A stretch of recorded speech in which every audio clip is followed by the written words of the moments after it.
every night. When the world goes dark and most creatures retreat to safety, something wakes up. It doesn't make a sound. It doesn't need to.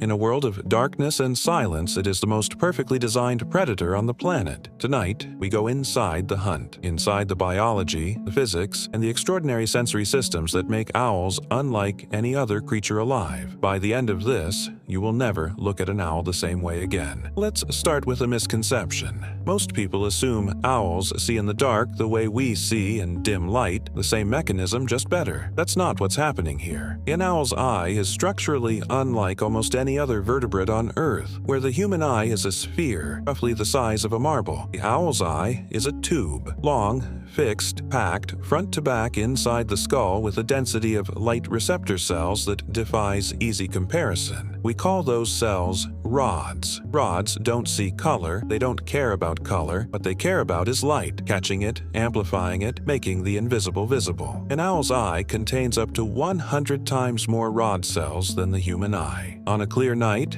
a barn owl can detect a lit candle flame from over 1.5 miles away. But those tubular eyes come with a trade-off. They cannot move, not even slightly. The owl is, in a very real sense, looking through 2 telescopes fixed to its skull. Nature's answer to that problem is one of its most elegant solutions. The owl rotates its entire head, not 90 degrees, not 180, 270 degrees. That's almost all the way around, enough to look directly behind itself without moving its body by a single inch. There is a moment in any forest at night when you hear absolutely nothing. No rustle of leaves, no beat of wings, no warning. And in that silence, something is already above you. Most birds in flight produce turbulence. That turbulence produces sound. A rush of air, a rhythmic beating that announces their presence from 50 meters away.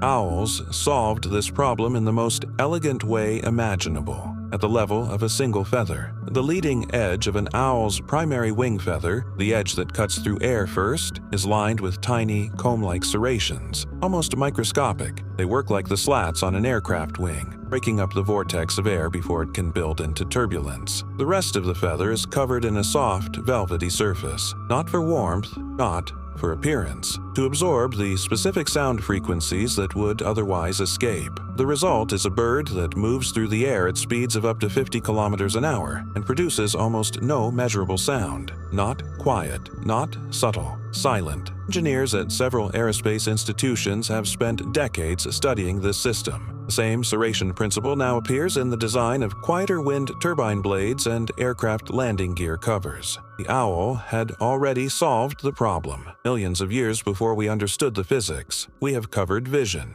We have covered silence, but neither of those is the most extraordinary thing about an owl. Look at an owl skull. Most vertebrate skulls are bilaterally symmetrical, the same on the left as on the right. The owl's is not.